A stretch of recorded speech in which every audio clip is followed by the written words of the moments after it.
सजल की अम्मी सजल से कहती है कि तुम लोगों का कहीं साले बहन के साथ झगड़ा तो नहीं हुआ जब कि तुम लोग यहाँ पर आए हो, इसलिए मुझे परेशानी है। तो वो कहती है कि नहीं, ऐसी कोई बात नहीं है।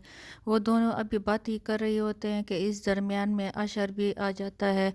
तो अशर को देखकर उसकी माँ कहती कि तुम लोग बातें करो, मैं यहाँ से चली जाती हूँ, तुम लोग आपस में बैठ कर बात कर लो।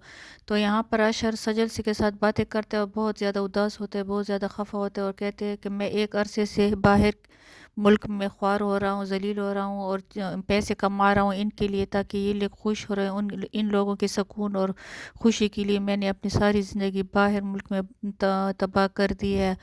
और इन लोगों ने मेरे साथ क्या किया, कितने धोखे दिए, पता नहीं। मेरे मेरे बाद ये लोग या मेरे मेरे पीछे ये क्या क्या करते होंगे और क्या क्या बातें ये लोग मुझसे छुपा रहे होंगे। मैंने इन लोगों पर अंधा एतमाद किया, लेकिन इन्होंने मुझे बहुत ज़्यादा धोखा दिया है और मैं दोबारा वहाँ कभी नहीं जाऊँगी, नहीं जाऊँगा।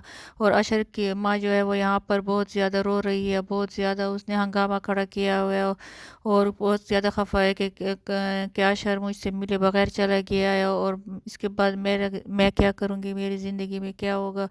तो जिन चीज़ों के लिए वो बहुत ज़्यादा खफा और रो रही होती है, तो इस दरमियान अलीज़ा आ जाती है।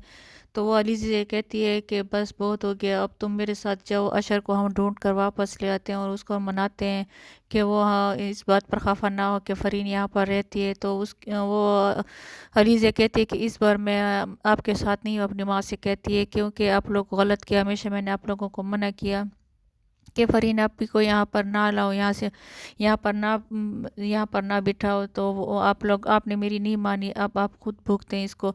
तो यहाँ पर फरीन आ जाती है और गुस्से में कहती है कि तुम तो बहुत बड़ी बड़ी बातें कर रही हो, तुम अभी बच्ची हो, हमारी अम्मा बनने की कोशिश मत करो।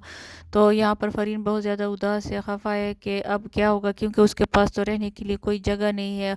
अब उसको यहाँ से जाना पड़ेगा और इसलिए वो और ज़्यादा खफा थी, उदास थी। यहाँ पर समीर जो है अपनी दोस्त से मिलने आया होता है और उससे कहता है कि मुझे एक कमरा किराए पे दे दो, मुझे कमरे की ज़रूरत है।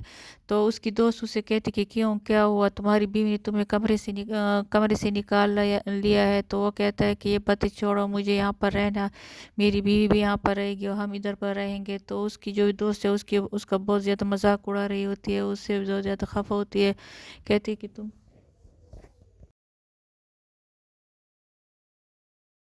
अशर यहाँ पर सज्जल की अम्मी और उसके भाई को सब कुछ सच सच बता देता है और उससे सारी बातें कहते थे कि किस तरीके से वो घर छोड़कर आया है। और यहाँ पर वो सज्जल से कहता है कि मैं जैसे ही जाऊँगा तुम्हारा वीज़ा दोबारा से कराऊंगा, तुम यहाँ पर तुम मेरे पास आ जाओगी और फिर कभी भी हम वहाँ पर नहीं जाएंगे।